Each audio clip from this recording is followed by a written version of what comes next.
Hello, Morris Health Team. Welcome to the Pain Trap event. This is your health coach, Heather, and we will be talking about pain and how to get out of pain. So we're just going to jump right in and get started. Okay, this is a life of pain is common for many people.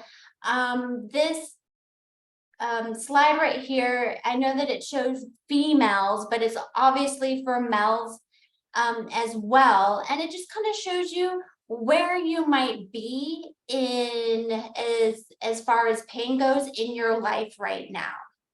So most of us are 60s and up, meaning that we have a propensity for chronic pain. But pain is so different. It comes in all different styles. And it's usually just not one ailment. Usually it's a lot of different activities that we've done throughout our life, different ways that we've been living our life. And so we're going to kind of talk about this sliding scale about what pain is. But let's first of all get into what we considered pain early on in our lives, like say in our 20s. When we're younger, we can get injured and we can recover from that injury quite quickly with little healing time, very little stress. We kind of just get maybe banged up from a fall or something, we heal, we move on with life. When we get into more of our 30s, that's when we really start to become less active in our lives.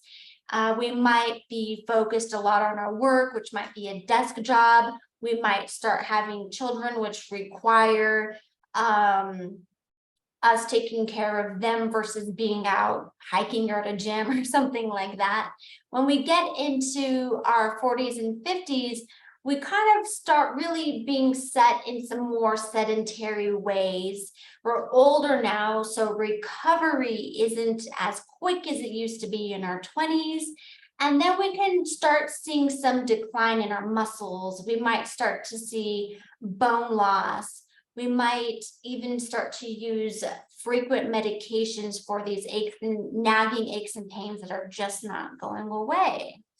And then we go up into our 60s and over our 60s, and that's when we can really find ourselves with loss of function, disability, very slow healing, and almost constantly needing to use medication to cope with pain. So there's sort of like pain through the ages here as we go on. In this presentation, we're going to use a pain sliding scale. So sometimes we have a life instance where our pain starts earlier. We may have gotten to a car crash or an accident or something like that early on in life. And so our pain starts earlier. If that happens, then we move into chronic pain, maybe in our 40s and our 50s versus our 60s and up. And then it goes the other way too. Say that we've been able to lead a pretty careful life and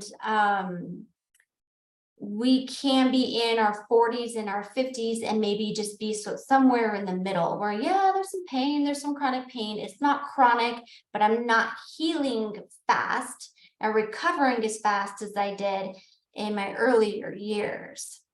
So when we start to move into this sliding scale of this yellow to red, we need to think about something called more goodness.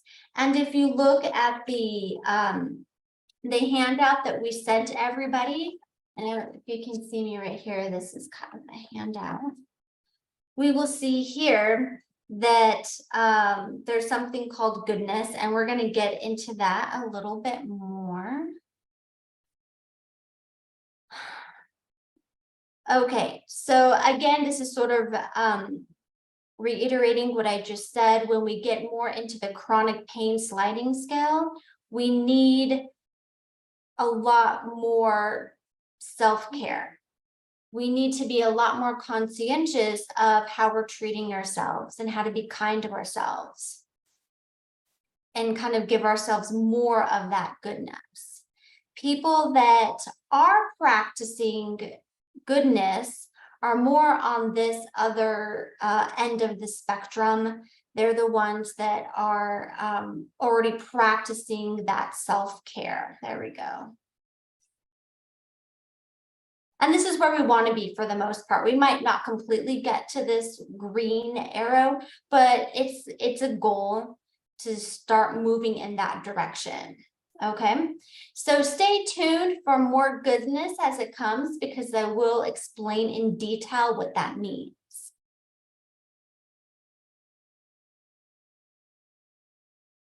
For right now, we're going to talk a little bit about pain in itself. So this is where do we feel pain?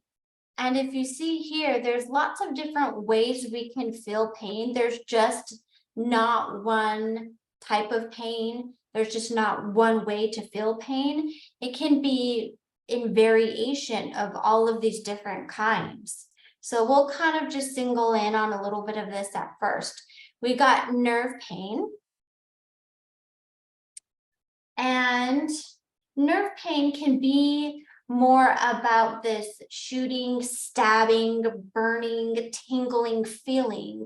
And it really has a lot to do with just the nervous system in itself. And it sort of radiates to different places, or it just radiates to a specific place, say like down the leg, or you have these tingling feelings in your feet, something like that. That can be more nerve pain. But then we also have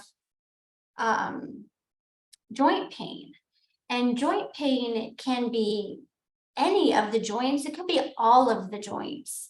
I know that people come in and they say, oh, I know it's going to rain because all of my joints are achy. All right, so we get this stiff, achy, maybe lack of range of motion in the joints.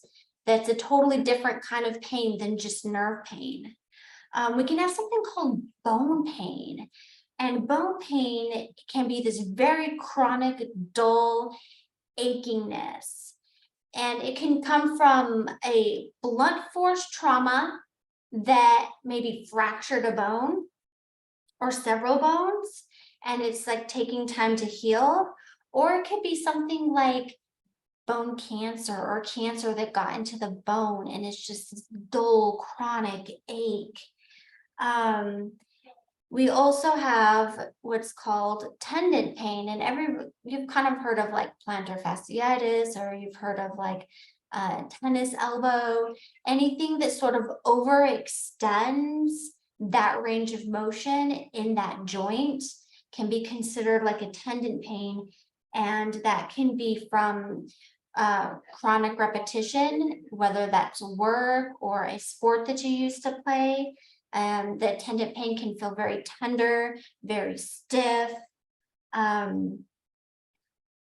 difficulty moving in certain directions. There's a lot of pain I noticed with the shoulder. Some people can move their shoulder this way, but not this way. And so and there's a lot, as we know, there's a lot of tendons in the shoulder. And so you can have that lack of range of motion in there. And the same thing with the muscle. So the muscle, could be repetition of something that you're doing. It could be a hobby that you have to move your arm a certain way. And again, that muscle can be a soreness, a crampiness, a stiffness. And then again, that lack of range of motion. So these are all very, very different ways that we can feel pain in different areas. And some can be acute, and you know where that injury came from, or some can be kind of mysterious. It's just sort of generalized achiness. So how do we feel this pain? If something injures us, it's a trauma. Okay, then this trauma tells our brain and our nervous system, the trauma tells our brain through the nervous system to signal these pain signals. And then the pain signals sort of form these memories or these patterns. Okay, so let's talk a little bit about what that means exactly. So this slide is going to show an example of pizza dough. We're going to talk about pain using pizza dough. So as far as trauma goes, we have this pizza dough, right? It's all rolled out like a pizza. Trauma is like if somebody punched a hole right through that pizza dough. There's a big old gaping hole, right? That's trauma. So what happens to our body is that the signal, or the pizza guy, if you will, sees the hole in the dough. Okay, so that's more like our nerves. Like trauma happened, it signals the nerve to go, okay, we see the hole, something's going on here, and then it tells the brain, okay, we got to do something. We got to do something about this. And so the brain kind of helps like tell your body to remove yourself from that situation in certain cases, right? So how we heal from pain. So here's our trauma. That's the hole through the pizza dough. When we get the trauma, usually it takes around 3 days of swollenness, loss of function, pain. It's hot, it's tender, don't touch it. Okay, we've just experienced trauma. And then within 1 to 8 weeks, that's when the pizza dough, it kind of crumbles up and it kind of gets squished up into a ball. And that's sort of like where the inflammation, so we have that hot swollenness, which is the inflammation and the loss of function. And it gets what? It gets big. It gets swollen, sometimes like into almost a ball. And that's where we have repair. Inflammation swells everything up, and then the repair starts to happen. That can take 1 to 8 weeks with a typical healthy body. And then within 9 to 12 weeks, typically, the body can reduce the inflammation. We don't see this big swollen hotness anymore.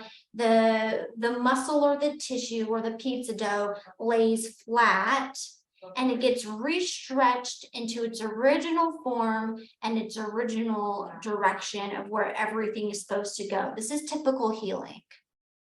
Okay, and then we can go back to normal function. We have our pizza. So there we go. That's typically, normally how we heal from pain with a healthier body. So why does pain sometimes last longer? So I just basically talked about more acute pain, trauma, acute pain. But that doesn't always happen like that. People come to me and they're like, well, I've had this for years. That's when we move into chronic pain. And that becomes a bit of a different story. So that means that there's other factors in going on once we start deepening this pain into chronic territory. We have something that's called badness.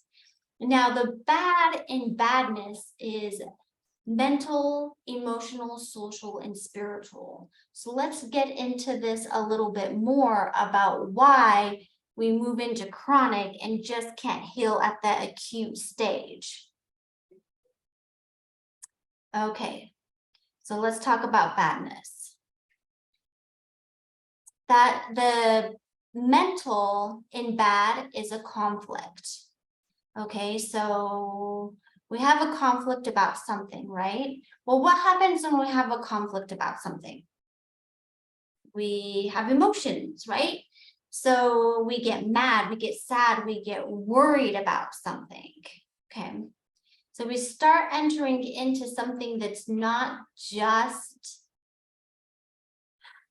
about an injury in our body anymore. When we get into chronic pain, we start adding on emotional, mental components to this that greatly affects our well-being in general. So if we're mad, sad, and worried, what happens to us socially? We tend to isolate ourselves a lot more. We don't really want to be around people, or people don't want to be around us when we're in a rough emotional state. If we become isolated, we can also feel very disconnected. So it really attacks us on mental, emotional, social, and spiritual levels. When we're already in this bad state, what tends to happen to our diet? Oftentimes when we're in chronic pain, or if we stay in chronic pain, it's typically because there's a nutritional component to it. We've had too much sugar in our diet. We've had too much fake foods in our diet. We've just had too much food in general. Sometimes you can eat pretty healthy, but if you have too much, it's still an overburden to the system. Your body cannot heal if the digestive system is overburdened. When we get into exercise, well, if we're already in pain, if we're already sad or worried or isolated or disconnected, we tend to sit more. We tend to have more poor posture. We're not upright and cheerful. And when we have poor posture, we tend to feel very tight. We're tight in the chest, we're tight in our muscles. We're not able to move into the complete range of motion that we would probably like to. And then stress and sleep are kind of combined in this last one. We'll have difficulty coping with stress. Have you noticed that sometimes if you're in a really good mood and something annoying happens, you're just like, oh well, and you can brush it off. But if you're already in an uptight mood, maybe you didn't sleep well, maybe you're in more pain than usual, and something annoying happens, and it can just be like, this grouchiness just comes right out of you, and it's like, wow. So that's not being able to cope with stress all that great. And so that also connects to poor sleep, which also just connects to being tired and fatigued in general. So this is what we don't want. This is the badness. And that is what deepens us into this chronic state of pain. So let's talk about poor posture, and let's talk about some tight muscles. In this slide, we have Mr. Joe here, and his posture is way off. And oftentimes, most of our posture just in this society is kind of off because we have more desktop now. We don't move around like we used to. We sit and read or watch TV or sew or whatever it is. We could be doing something creative, but it's still not helping our posture. Sometimes our hobbies don't do our posture a service. So if you're off in the shoulder, if you're off in the hips, if you're off in your knee, that messes with your spinal cord. That messes with your alignment in your skeletal system in general. So let's look at this other picture here. What does that mean exactly? Okay, so our skeletal structure is off. Well, if the bowling ball represents our head, okay, and sort of like this spiral sort of coil represents our spine, we need that coil to be what? Quite shock absorbent, if you will, because the bowling ball is kind of heavy, and so we need that shock absorbent, which is our spine. And it needs to be fairly aligned with each other. Like you don't really see that coil doing too much. If it gets kinked up, then everything gets out of line, everything gets tight and out of place. So it's kind of showing you from a skeletal, spinal level, what can happen with pain with our bodies. what happens is that we oftentimes will develop low back pain from being structurally off in any of those areas. It just doesn't have to be all of them. It could be even one area. And so we know that a third of all pain is low back and neck related, because if that bowling ball tips over, that coil is gonna get kinked and we get what? We can get a herniated disc. Okay, so you see here, there's a sort of this extraction of this vertebrae, and you can see that the disc that's herniated is kind of bulged, kind of like that pizza dough, right? If there's trauma and that pizza dough cannot lay flat, it bulges up, there's inflammation. That inflammation can pinch on that nerve, and now you have nerve pain. And so, and that can all, that's all just from one vertebrae. And we have how many vertebrae? 34? Correct me if I'm wrong on that. Okay, so what happens? What happens when we're in pain? We don't want to be in pain, right? So what do? We take medication. Yes, we need something to help with our pain so we can move on with our day. So we take medication that blocks pain. The medication oftentimes can actually block healing. And there's several different aspects to this. The one that I'm going to talk about is that if we take a pain medication and we have no pain, we sometimes forget that we didn't take care of that problem. We didn't solve the root cause. We just blocked the pain, so we think we're okay. We're not okay. Just because our pain's not there anymore doesn't mean that we solved the problem. So if we're blocking the healing, we didn't get to the root cause, then we'll get more pain. The body's like, hello, root cause, where did you go? And we end up with more pain and inflammation. Well, if we end up with more pain and inflammation over time, this becomes a chronic issue. And if it's chronic issue, then we take more medication. And this time we'll probably be dependent on it because that root cause, if it was small, is now quite big. Now we have a big problem on our hands. And then it creates this pain trap. It creates a vicious cycle. So we want to know how to get out of this pain trap. How do we get out of this vicious cycle? How do we reduce chronic pain? We're in chronic pain. We want to get out of chronic pain. So that's when we get into the goodness. Okay, so here we have our little goodness handout sheet. We have some notes. Let's get rolling with this. Okay. We got it good. Let's talk about good. Okay, so the mental aspect of good is what? Peace of mind, right? The emotional aspect of good is joy and content and happiness. If we feel happiness, if we feel pretty content with what's going on in our life, we will naturally have this sense of peace within us.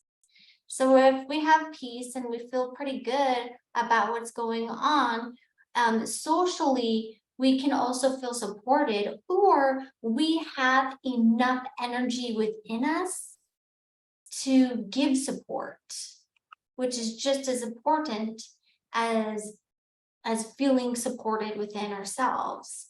So, so we have this, now we have this supportive social structure. And when we feel supported and we feel a sense of happiness and peace, there's this natural sense of gratitude that comes with it. We have faith that we're going to continue to be supported and have happiness and peace. It's just sort of like this beautiful cycle that happens with all of those connected together. Okay, but then there's also the nutrition aspect of it. So if we're feeling good and supported and we have gratitude, we naturally want to take care of our bodies more. We want more of it. We're going to eat more vegetables. It has the phytonutrients in there. It has the quality fiber in there. We're going to drink more water. We're going to stay hydrated because that actually helps with mental wellness. That helps with pain.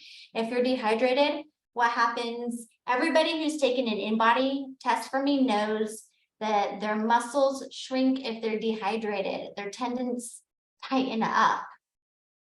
So we drink more water, and then we eat just the right amount of food because we're already getting supportiveness from these other areas of our life. There's no need to overeat. We eat just enough to support ourselves. With exercise, we're moving.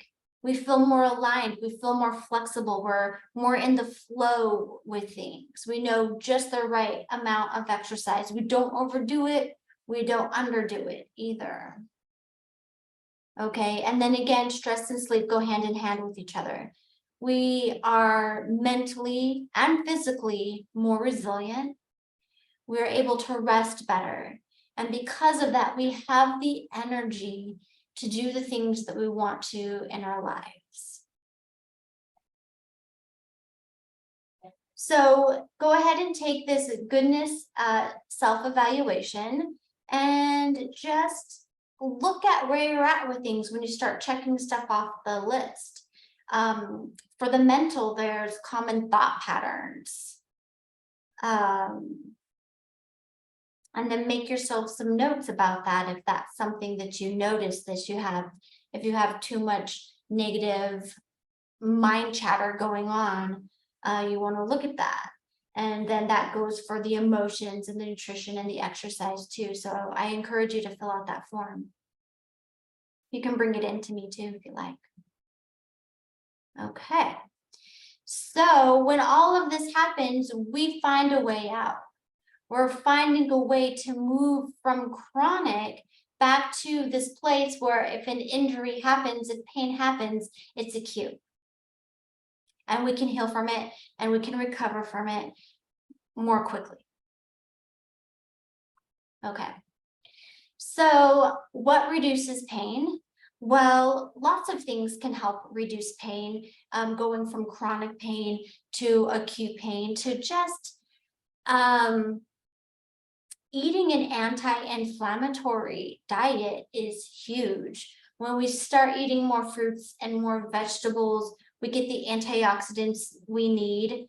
We get the proper hydration that we need because a lot of whole foods are very hydrating. We get in the phytonutrients, the phytochemicals that help support muscle repair, cellular repair, and help with mental wellness too.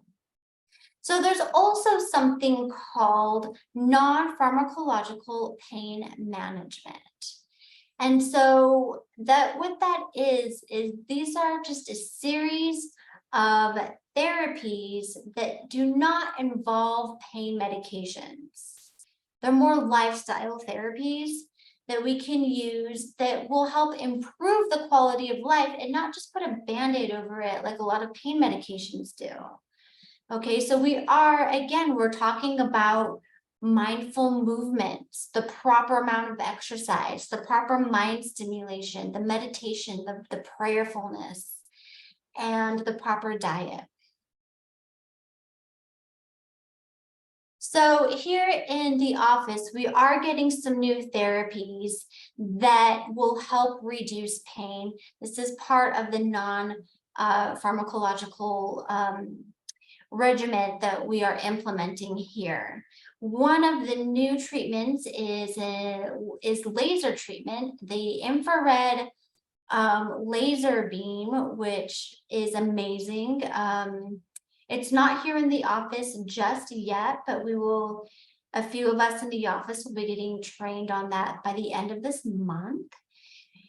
What it does is it sends an infrared light into the painful area of the body, up to 7 inches into the body. So it can really go deep into those past the dermal layers, into the muscles, into the joints, or wherever you're feeling pain, reduces the inflammation.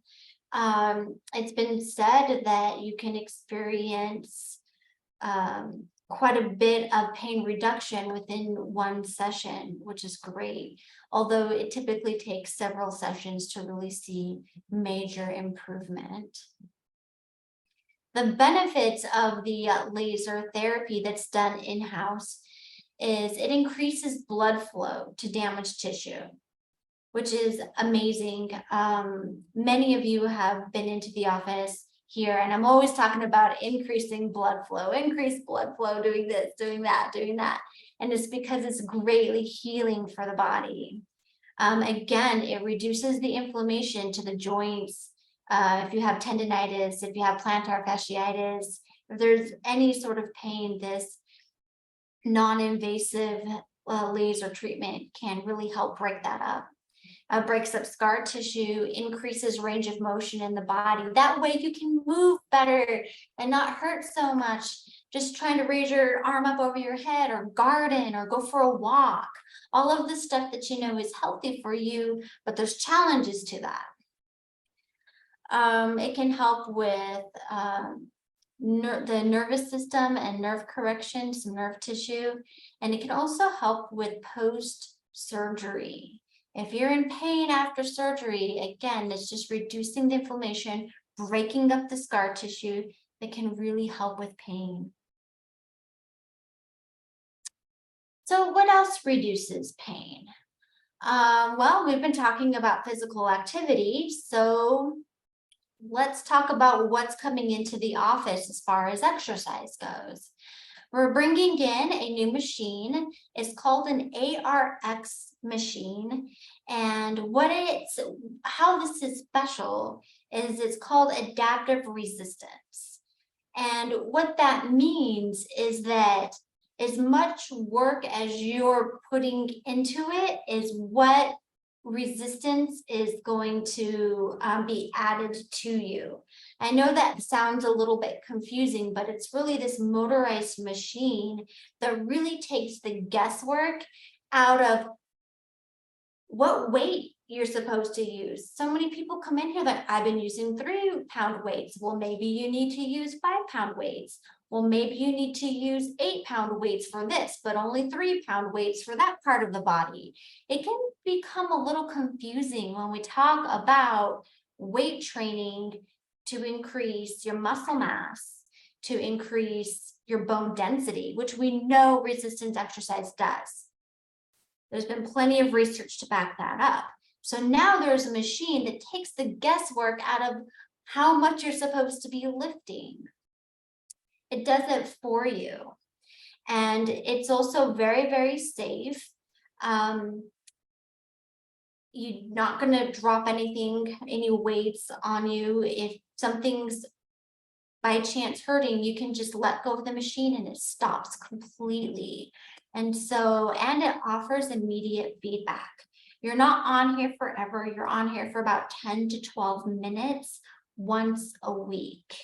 And that is because of the way that the machine is built. It gives you enough stress on your muscles to help promote not only strength, not only muscle mass, but again, it helps promote bone density. That's huge. So I'm really excited for this machine to come in, because I feel like it will help with people's balance, their strength, their coordination, get them the muscle that they need so they can get that range of motion and go back into the goodness of things. Let's go back into that green sliding scale. So we're getting ourselves out of pain.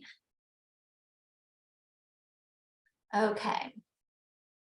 Other benefits of resistance training, it boosts the metabolism. We talked about strength and balance and coordination. Having more muscle on you actually stabilizes glucose levels, and it can also help balance hormones. So there's wonderful benefits to exercise as long as you're training the right way and you're training effectively. So that's what we're bringing into the office. Other ways to help boost the metabolism and activate muscle and reduce inflammation is what we call the True Sculpt and the True Flex. Those are two machines that are in the office right now. Some of you have already been on the True Flex machine. That's the one that helps activate tone, stretch your muscles, and start preparing you to get ready for increased exercise. It boosts the metabolism and it increases circulation. So all of the things that we need to bring her to help get ourselves out of that pain trap. We do have the True Sculpt in-house. We are getting ready to be trained on it. So that'll be available very, very soon. This machine helps burn fat in stubborn areas. So the less excess fat we have in our systems, we will lower the inflammation, because too much fat triggers inflammation. So not only that, but if we have too much fat in the body, we feel fatigued, we feel tired, it kind of weighs us down. So this is a really good way to help feel more energized and get you back living out of the pain trap.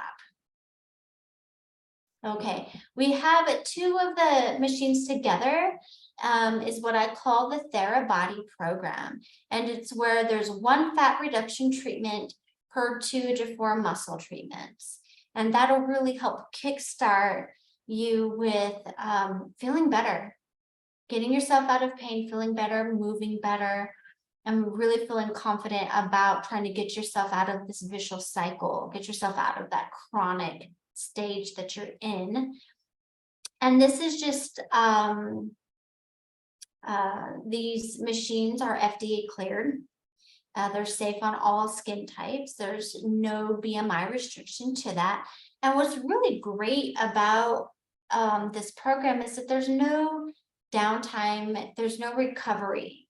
You can get off of these machines, walk out of here, and feel just fine the next day. Versus seeing a personal trainer working really hard, feeling sore for days, and then being like, wow, that really put me out a few days when I was just trying to get healthy. We've all been there. We all know what that feels like. What else reduces pain? Well, that's when we get into the goodness again, which is the mental, the emotional, the social, the spiritual. That's your relaxation, that's your rest. You really need to recover from these chronic pain issues, not only physically, but mentally too. So taking time to meditate, taking time to pray, taking time out to feel grateful for all of the beautiful things that you have will actually help boost the immune system, and it'll help increase recovery. It's been shown that tending to mental wellness can actually help people get out of depression, which is linked to cardiovascular disease. So there's a really strong suggestion there that the mental aspect is just as important as the physical aspect, which is why you have a health coach. Okay, so here we go again with the pain slider. And really, this is just this is you helping yourself start moving out of that red zone, more back into the yellow, and hopefully even start moving into sort of the green zone to where you can recover better, heal quicker, and just feel better about yourself in general. Okay, and there I go again with the goodness, because I really just can't stress that enough with this PowerPoint about checking off all of those aspects and just figuring out which one you might need help with. So you might say nutrition, excellent. Drink water, yes. Exercise, I do okay with, but it could be emotional. Oh, I have this family issue that's happening right now. I wonder if that's why I'm not sleeping well. And so, even though you think you're doing okay, once you go through that checklist and sort of get quiet and reflect to yourself, something might come up that you didn't recognize or pay much attention to that might be key to help guiding you towards better wellness. Okay, well, that's it for the presentation. Thank you so much for joining in and listening. I'm going to go ahead and